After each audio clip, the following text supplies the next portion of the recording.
சொல்லு. வணக்கம். Hey guys, welcome to பமீஸ் வேர்ல்ட். ஒரு 15 நாள் கழிச்சு நம்ம வீடியோ எடுக்க போகிறோம். ஓ, மாட்டியிருக்கேன். என்ன கன்ஃபியூஸ் பண்ணுற ஒரு ஃப்ளோவில் வரும்போது. ஸோ இன்னைக்கு வந்து நம்ம சுஹேல் பாயோட பர்த்டே. இல்லை, அதுக்காக பமி பாயோட பிரியாணி ஆக்க போகிறேன். கோழிக்கோடன் பிரியாணி தான் இன்றைக்கி சமைக்கலான்னு இருக்கேன். ஆக்சுவலி நான் பிரியாணி சமைச்ச ஒரு 2 வருஷம் இருக்கும்னு நினைக்கிறேன். 2 வருஷம் ஆச்சுல்ல தெரியல. இப்போ கூட ஏதோ கடையில் வாங்கிட்டு நீ சமைச்சேன்னு சொன்னியே. அது யாரோ வந்தப்போ சொன்னது அந்த மாதிரி. ஸோ இன்றைக்கி நான் உண்மையாலுமே நான் சமைக்க போகிறேன் கோழிக்கோடன் பிரியாணி. வாங்க வீடியோக்குள்ளே போகலாம். 3/4 கிலோ பிரியாணி தான் ஆக்க போகிறேன். 1 கிலோவும் இல்லை, 1.5 கிலோவும் இல்லை, 3/4 கிலோ பிரியாணி ஆக்க போகிறோம். ஏன் அப்படின்னா சிக்கன் கட் பண்ணி 1 கிலோ வாங்கிட்டு வான்னு சொன்னால் சுஹேல் 3/4 கிலோ தான் வாங்கிட்டு வந்திருக்கான். அப்போ 3/4 கிலோ அரிசிக்கு 3/4 கிலோ சிக்கன் தான் போடணும். அதுக்காக இதில் எப்படி தெரியும் கற்றுக்கிட்டது வந்துட்டு 1 கிலோ அரிசிக்கு 1 கிலோ சிக்கன் கற்றுக்கிட்டோம். ஆமாம், 3/4 கிலோவுக்கு 3/4 கிலோ. இல்லை, அரிசி ரைஸ் அதிகமாகிடும், பீஸ் கம்மியாயிடும். இல்லை இப்போ ஆயிருக்குமா? இல்லை, நானும் வெயிட் மிஷின் எடுத்து இப்போ ஆயிருக்குமா? 1000 ml வெயிட் மிஷின் எடுத்து வரட்டா? இல்லை, இன்னும் கொஞ்சம் போடலாம். போதும். Okay okay okay. 1/4, 1/2, 3/4 full. Okay. So 3/4 kilo அரிசி நம்ம போட்டாச்சு. இப்போ ஃபஸ்ட்டு இந்த அரிசி ஊற வைக்கணும். எடுங்க சொல்கிறேன்.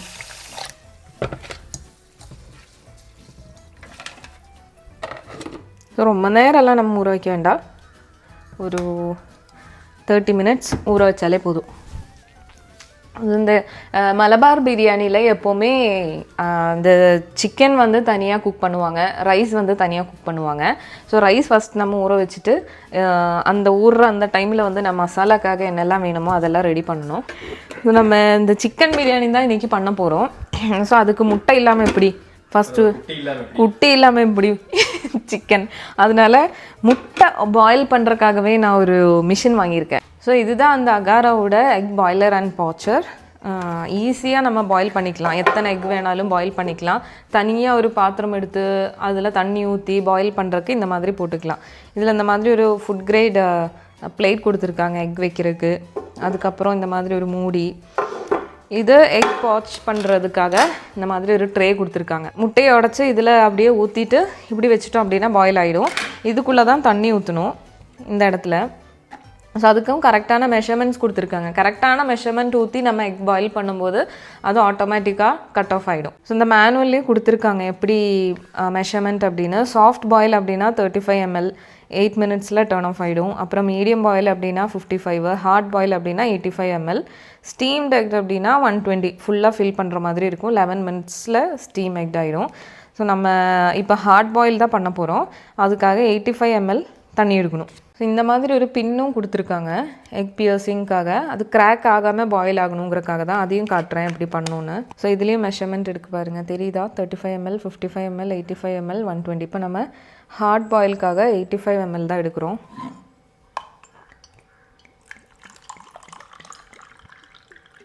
இப்படியே ஊற்றிடலாம் டைரெக்டாக. ஊற்றிட்டு இப்போ ஃபஸ்ட் நம்ம பாயில் தான் பண்ண போகிறோம். அதுக்காக இந்த ட்ரே வச்சுட்டு இந்த எக்கோட ப்ராட் சைடு வந்து இப்படி ஒரு ஹோல்ஸ் போட்டுட்டு இந்த போர்ஷன் மேலே வர்ற மாதிரி இப்படி வச்சிடணும். அது எதுக்குன்னா பாயில் ஆகுறப்போ வந்து கிராக் ஆகாமல் இருக்கிறதுக்கு தான் அப்படி பண்ணுறது. இந்த இடம் இப்படி பியர்ஸ் பண்ணிவிட்டு இப்படி வச்சிடலாம். ஸோ இதில் 8 eggs வைக்கலாம். அட் எ டைமில் 8 முட்டை வந்து நம்ம பாயில் பண்ணிக்கலாம். 1 2 3 4 5 6 7 8. ஆனால் இப்போ எனக்கு 5 போதுங்கிறதுனால 5 முட்டை நான் வேக வைக்க போகிறேன். இப்போ க்ளோஸ் பண்ணிக்கலாம். இப்போ ஆன் பண்ணுவோம். எனக்கு கரெக்டாக 15 மினிட்ஸில் இதுவே கட் ஆஃப் ஆகிடும். அப்போ நம்ம எக்கு வெளியே எடுத்துக்கலாம். ஓகே, இப்போ எக்கு பாயில் ஆகிடுச்சு. 15 மினிட்ஸ் ஆன உடனே அது ஆட்டோமேட்டிக்லி அதுவே டர்ன் ஆஃப் ஆகிடுச்சு. இப்போ ரிமூவ் பண்ணலாம். ஹார்ட் பாயில் ஆயிடுச்சு.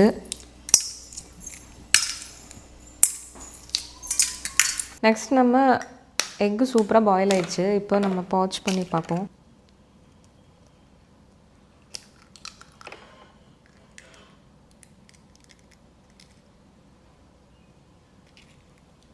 மேலால் கொஞ்சம் சால்ட்டு, அப்புறம் கொஞ்சம் பெப்பர். இப்போ க்ளோஸ் பண்ணி மறுபடியும் ஆன் பண்ணுவோம். ஓகே, எக் ரெடி ஆயிடுச்சு. ஸோ கரெக்டாக வந்திருக்கு, கரெக்டான அந்த கன்சிஸ்டன்சியில் வந்திருக்கு. ஸோ இந்த எக் பாய்லரில் வந்து நம்ம வெஜிடபிள்ஸ் அண்ட் ஃப்ரூட்ஸ் கூட நம்ம பாயில் பண்ணிக்கலாம். வீட்டில் பேபிஸ் எல்லாம் இருக்குது அப்படின்னா இந்த மாதிரி ஃப்ரூட்ஸ் அண்ட் வெஜிடபிள் வச்சுட்டு இப்படி க்ளோஸ் பண்ணி நம்ம பாயில் பண்ணிக்கலாம். இந்த அகாராவோட எக் பாய்லர் வந்து 500 வாட்ஸ் தான். ஸோ கரண்ட் கன்சப்ஷனும் கம்மியாக தான் இருக்கும். ஸோ இந்த ப்ராடக்ட் உங்களுக்கு வேணும் அப்படின்னா நான் லிங்க் வந்து கீழே டிஸ்கிரிப்ஷனில் கொடுக்குறேன், செக் பண்ணி பாருங்கள். இப்போ நம்ம கட் பண்ணி சாப்பிடுவோம்.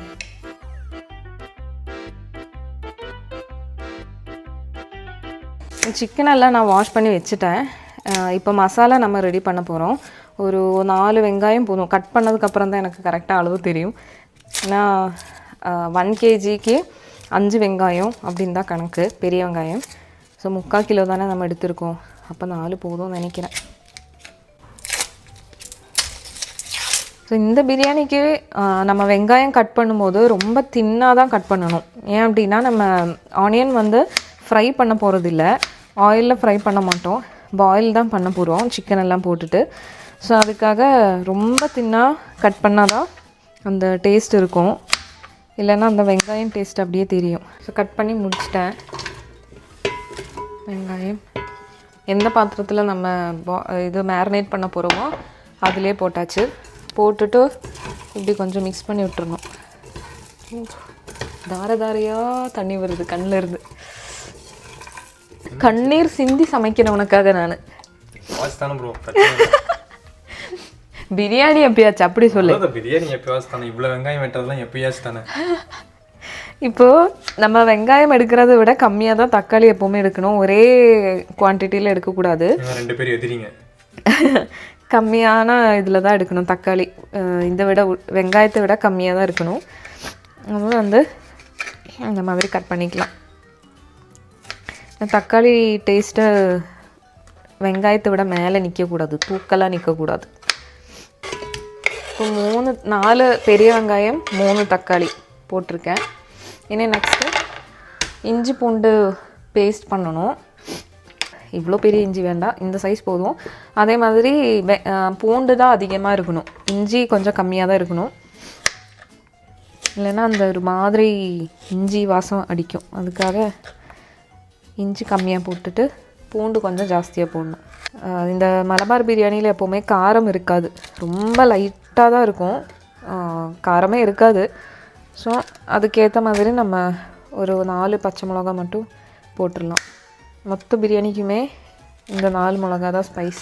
கரெக்டாக அந்த ஜிஞ்சர் கார்லிக் எல்லாம் அரைக்கலான்னு பார்த்தா கரண்ட் போயிடுச்சு. ஸோ அதனால் அந்த வேலை அப்படியே ஸ்டாப் பண்ணிவிட்டு இப்போ நம்ம ரைஸ் பண்ணுவோம். 1/2 மணி நேரம் ஆச்சு ஊற போட்டு, 4-5 வாட்டி வாஷ் பண்ணிவிட்டு ரைஸ் ரெடியாக வச்சுருக்கேன். இப்போ இது சூடாகட்டும். சூடாகினதுக்கப்புறம் ஆயில் ஊற்றணும். 4 ஸ்பூன் நெய்யும் போட்டால் அந்த ரைஸுக்கு வந்து அந்த நெய் ஃப்ளேவர் வந்துடும். அது 4 ஸ்பூன் அது போதும். அப்புறம் பிரியாணி ஆனதுக்கப்புறம் நம்ம மேலே கொஞ்சம் தூவி விடுவோம். இப்போ ஆயில் சூடான உடனே நம்ம கொஞ்சம் ஒரே ஒரு வெங்காயம் கட் பண்ணி வச்சது போட்டிருக்கேன். அது எதுக்குன்னா நல்லா கோல்டன் ப்ரௌன் கலர் ஆகிற வரைக்கும் ஃப்ரை பண்ணணும். லாஸ்ட்டாக பிரியாணி ஆனதுக்கப்புறம் நம்ம தம்மிலிருந்து எடுக்கிறப்போ மேலே வந்து கார்னிஷ் பண்ணுறதுக்காக இது. ஸோ அந்த வெங்காயம் எல்லாம் ஃப்ரை பண்ண அந்த ஸ்மெல்லும் சேர்ந்து வரும்போது பிரியாணி சூப்பராக இருக்கும். ஸோ அதுக்காக இது நல்லா ப்ரௌன் ஆகணும்.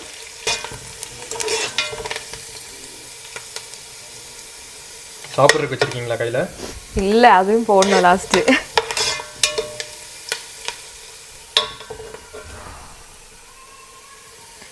கேஸ் தீந்துருமோன்னு ஒரு பயம் இருக்குது. நீ சமைக்கிறப்போ எவ்வளோ இடைஞ்சல்கள். ஆமாம், கரண்ட் போயிடுச்சு, தண்ணி இல்லை. சமைக்கிறதே நம்ம ஆண்டினும் சங்கராந்திக்கும் வருஷத்துக்கு ஒரு கதை பிரியாணியே சமைக்கிறோம். நல்ல ப்ரௌன் கலர் ஆனதுக்கப்புறம் இந்த வெங்காயம் எல்லாம் எடுத்துடலாம். லோ ஃப்ளேமில் வச்சுட்டு இதில் கொஞ்சோண்டு கடலை மாவு போட்டால் வெங்காய பக்கோடா நல்ல ஸ்மெல்லில். அந்த வெங்காயம் எடுத்த உடனே கொஞ்சம் கேஷ்நட் போட்டு வச்சு, இன்னும் நிறைய போடணும், இவ்வளோதான் இருக்குங்கிறதுனால இது போட்டிருக்கேன். அதே மாதிரி ட்ரை கிரேப்ஸும் இருந்தால் போடலாம், நம்மக்கிட்ட இல்லை. அதனால போடலை. ஸோ இப்போ தான் அந்த ரைஸ் நம்ம குக் பண்ணுற அந்த மெயின் பார்ட் வந்திருக்கு. இப்போ அந்த ஆயிலில் வந்து நம்ம ஸ்பைசஸ் போட போகிறோம். ஸோ அதிகமாக வேண்டியது இந்த பட்டை தான். ஸோ பட்டை போட்டுடலாம். பட்டை கொஞ்சமாக கிராம்பமாக தெரிக்குது ஏடா. அப்புறம் ஏலக்காய் பக்கத்தில் நீயே தள்ளி போய் நிற்கிற. ஓகே, ஏலக்காய் போட்டாச்சு. போட்டதுக்கு அப்புறம் லைட்டாக அந்த ஸ்மெல்லு வந்த உடனே நம்ம வாஷ் பண்ணி வச்சுருக்கிற ரைஸ் போடணும்.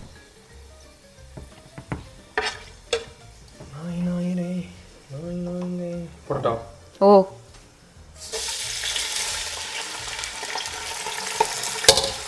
அதான் போட்டாச்சா? இன்னெல்லாம் ஒரு வேலைக்கு நிற்க வைக்க முடியுதா?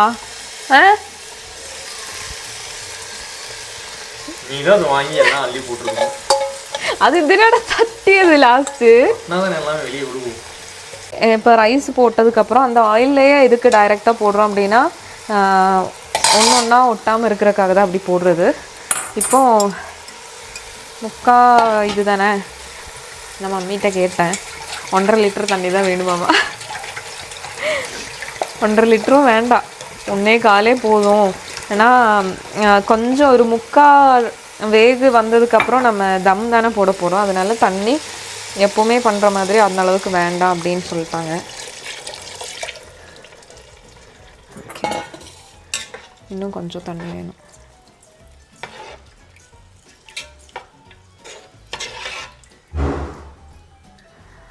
இது உப்பு. ஸோ தேவையான அளவுக்கு உப்பு போடலாம். அது கூட இப்போ நம்ம போட்டுட்டு செக் பண்ணிவிட்டு அப்புறம் ஒரு பாதி வந்ததுக்கப்புறம் ஓப்பன் பண்ணி மறுபடியும் டேஸ்ட் பண்ணி பார்ப்போம் உப்பு கரெக்டாக இருக்கா அப்படின்னு. கம்மியாக இருக்குது அப்படின்னா மறுபடியும் போட்டுக்கலாம். ஸோ ஆக்சுவலி இதில் கேரட்டும் லைட்டாக துருவி சின்னதாக கட் பண்ணி போடுவாங்க. ஒரு இதுக்காக, அழகுக்காகவே இருக்குன்னு தெரியல, போடுவாங்க. நான் போடல. உப்பு கரெக்டாக தான் இருக்குது. இப்போ மூடி வைப்போம்.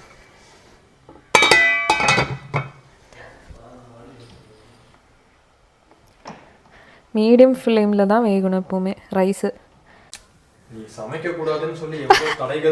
ஆமாம், கேஸ் முடிஞ்சிச்சு. என்ன ஒரு இது பாரு சார், ஒரு இன்ட்ரெஸ்டில் அப்படியே வந்தேன் பிரியாணி சமைக்கிறேன்னு. வீட்டுக்கெல்லாம் கால் பண்ணி சொல்லிகிட்டு இருந்தேன், பிரியாணி சமைக்க போகிறேன் மம்மி, பிரியாணி சமைக்க போகிறேன் பப்பாவை. பார் இப்படி ஆயிடுச்சு பாரு. உன் பர்த்டேக்கு சாயந்தரம் தான் சாப்பிடுவாங்க போல இருக்கு. நம்ம நைட்டு தான் சாப்பிடுவோம், ரெடியாக இருந்துக்கும். ஆமாம், பெரிய சில பல சம்பவங்களுக்கு அப்புறம் மறுபடியும் நான் கிச்சனுக்குள்ளே வந்துட்டேன். ஒரு 2 hours ஆச்சு நம்ம லாஸ்ட்டு கிளிப் எடுத்து. இப்போ 2 hours கழிச்சு மறுபடியும் வந்திருக்கேன். கரண்ட் வந்துருச்சு, கேஸும் வந்துருச்சு, தண்ணியும் வந்துருச்சு. ஐயோ, மோட்டர் ஆஃப் பண்ணணும். அது இடையில நம்ம ரைஸு பாயில் பண்ணி வச்சுருந்தோம், ஒரு 3/4 பாயில் ஆயிடுச்சு. அது அப்படியே இருக்கட்டும். ஏன்னா பேலன்ஸ் வந்து நம்ம சிக்கன் ஆக்குனதுக்கப்புறம் அது தம் போடுறதுக்காக தான் அப்படியே வச்சுருக்கேன். அப்படியே இருக்கட்டும். தக்காளி வெங்காயம் மட்டும்தான் போட்டு வச்சுருக்கேன் இப்போ வரைக்கும். ஓகே, நெக்ஸ்ட் வந்து நான் இது அரைச்சி வச்சுருந்தேன். இஞ்சி பூண்டு அப்புறம் பச்சை மிளகா எல்லாமே அரைச்சிது. ஃபுல்லாக பேஸ்ட் ஆகணும்னு இல்லை, இந்த மாதிரி இருந்தாலே போதும். இதையும் போட்டுடலாம்.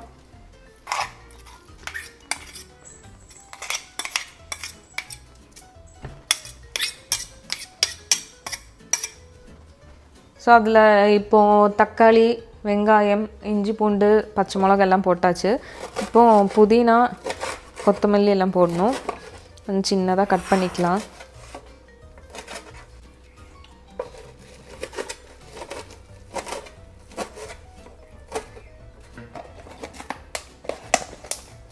அப்புறம் கறிவேப்பிலை வாஷ் பண்ணி வச்சது தான். கொஞ்சம் கறிவேப்பிலை, அதுக்கப்புறம்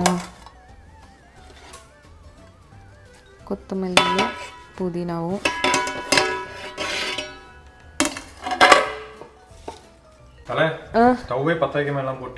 பற்ற வைக்க வேண்டாம், அது மிக்ஸ் பண்ணி மேரினேட் பண்ணுறது.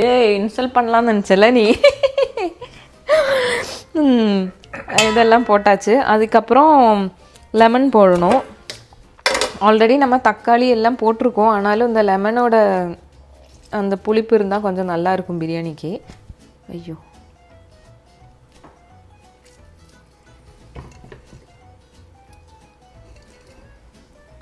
ஒரு லெமன் போதும்.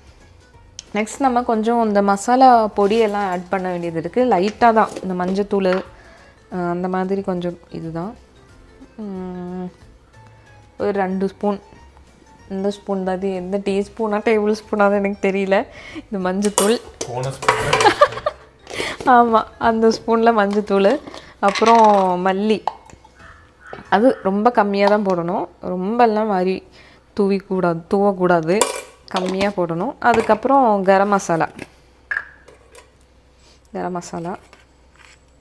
சூடாக இருக்குமா? அது கரமாக இருக்கும். கரம்னா ஹிந்தியில் சூடு தானே? ஆமாம், சூடாக இருக்கும் அது. அப்புறம் தேவைக்கு ஏற்ற மாதிரி உப்பு. உங்கள் வீட்டில் பிங்க் சால்ட் இருக்கட்டும், ப்ளூ சால்ட் இருக்கட்டும், ஆமாம் இருக்கட்டும், அதெல்லாம் எவ்வளோ தேவையோ. வீட்டில் எப்போவுமே ஒயிட் சால்ட் தான்ப்பா, அது அயோடின் சால்ட் இல்லைன்னா கல்லுப்பு. லாஸ்ட்டாக வந்து கொஞ்சம் தயிர். இப்போது 1/2 லிட்டரெல்லாம் தேவைப்படாது, கம்மியாக போதும், இது போதும். இதெல்லாமே போட்டுட்டு இப்போ மிக்ஸ் பண்ணணும். முதல்ல நீங்கள் தான் மோதிரம் கல்வி வச்சுருந்தீங்கன்னா ஆமாம், நல்லா மிக்ஸ் பண்ணணும்.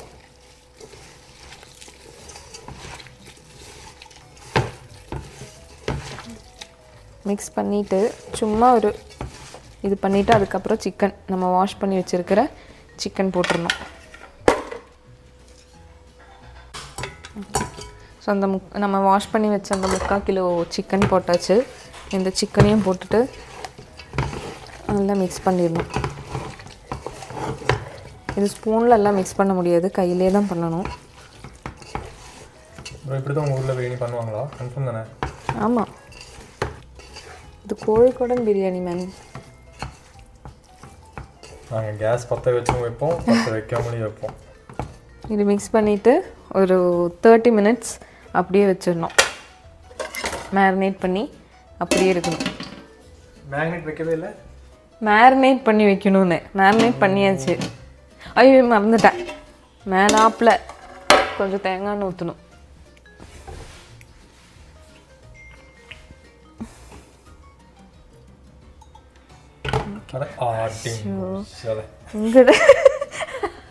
மேலாப்பில் ஊற்றிக்கல, மேலாப்பில் என் மேலேயே ஊற்றிட்டேன். அது கொஞ்சம் தொடச்சி தரலாம் அப்படியெல்லாம் இல்லை. ஓகே, இப்போ மேரினேட் பண்ணி வச்சு ஒரு 20 மினிட்ஸ்க்கு மேலே ஆயிடுச்சு. இப்போ நம்ம அடுப்பு பற்ற வச்சிடலாம். இதில் எக்ஸ்ட்ரா தண்ணி எல்லாம் ஊற்ற வேண்டாம். நம்ம மேரினேட் பண்ணப்போவே அந்த சிக்கனில் இருக்கிறதாகட்டும், அந்த தக்காளியோட எசன்ஸ் எல்லாமே அதில் ஊறி இருக்கும். அதை அப்படியே வச்சுட்டோம் அப்படின்னா அந்த சிக்கனில் தண்ணி இருக்கும்ல, அந்த தண்ணியிலேருந்து தான் அது வேகணும். இதுவும் அதே மாதிரி ஒரு 3/4 வெந்ததுக்கப்புறம் தான் நம்ம அடுப்பு ஆஃப் பண்ணணும். ஃபுல்லாக வேகக்கூடாது, இல்லைன்னா பொடி பொடி ஆகிடும். இப்போ நம்ம ஓப்பன் பண்ணிட்டோம். ஓப்பன் பண்ணால் ஃபுல்லாக சிக்கன் வெந்துருச்சு. இன்னும் லைட்டாக வேகிற மாதிரி இருக்கும். அது நம்ம பேலன்ஸ் வந்து தம் போட்டு தான் வேக வைக்கிற மாதிரி இருக்கும். இப்போ இந்த ரைஸ் மேலே இது கொட்டிடலாம், இல்லை இதுக்கு மேலே ரைஸ் போட்டுக்கலாம்.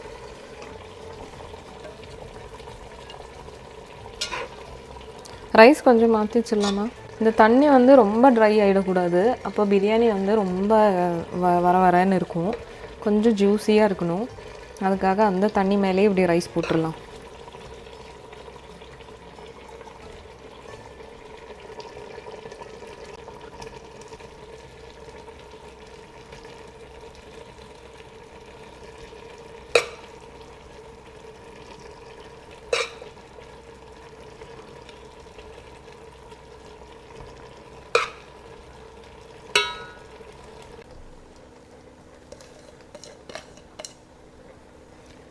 போட்டு க்ளோஸ் பண்ணி வைப்போம். இப்போ நம்ம ஸ்டைலில் நம்ம தம் வச்சுட்டோம். வெயிட் இருக்கிற ஒரு பொருள் எடுத்து மேலே வச்சாச்சு. லோ ஃப்ளேமில் தான் போட்டிருக்கேன், ரொம்ப லோ ஃப்ளேமு, இல்லைன்னா அடி பிடிச்சிரும். இப்போ அந்த சிக்கனில் இருக்கிற அந்த ஸ்டீம் எல்லாம் மேலே வந்து அந்த ரைஸ் கூட மிக்ஸ் ஆகி கடைசியில் அது மிக்ஸ் பண்ணும்போது பர்ஃபெக்டாக இருக்கும். நம்ம காலையில் சமைக்க ஆரம்பிச்ச பிரியாணி நைட் ஆயிடுச்சு. தம் ஓப்பன் பண்ணுறதுக்கு சூடெல்லாம் பாதி போயிடுச்சு. இடையில எவ்வளோ தடங்கள், எவ்வளோ பிரச்சனை. நீ சமைக்க கூடாதுன்னு எவனோ செய்வனு வச்சிட்டான்டா. ஓகே, நல்லா இல்ல, நல்லா தான் இருக்கும். யூஸ்வலி எல்லோ கலர் வராதே ஆமா, கோழிக்கோடு பிரியாணி. அதான் தெரியுது. ஆனா டேஸ்ட் நல்லா தான் இருக்கும். ஐயே ஐரா, வா நம்ம எடுத்து பாப்போம். இப்போ பிளேட்ல எடுத்து சாப்பிட்டு பாரு நீ முதல்ல ஒரு கையில போட்டு, அப்பதான் முடிவு பண்ணும் இதை சாப்பிட்றதா வெளியே போய் வாங்கிட்டு வரதா அப்படின்னு. அது ஒண்ணும் இல்ல கைஸ், மஞ்சள் ரொம்ப அதிகமாயிடுச்சு, அவ்வளவுதான் பிரச்சனை. ஏன்னா நம்ம மிளகாத்தூள் போடுறோம். அவ்வளோ பிரச்சனை? அவ்வளோ பிரச்சனை இல்ல, இது ஒரு பிரச்சனை. தட் எல்லோ ரைஸ் நல்லா இருக்குல்ல? ஓகே, சாப்பிடு. நல்லா இருக்கு. நீ தான் டேஸ்ட் பண்ணு, உனக்கு தானே பர்த்டே. அது ரெக்கார்ட் பண்ணுமே. ரெக்கார்ட்ல தான் இருக்கு, வா இந்தா நீ சாப்பிடுறது நீ கூட நான் சாப்பிட்டுக்கிறேன். இது 0. நல்லா இருக்குல்ல? எனக்கு பிடிச்சிருக்கு. ஓகே ஐரமா எப்படி இருக்கு பாரு. நீ சொன்ன மாதிரி சொல்லிட்டேன். என்னடா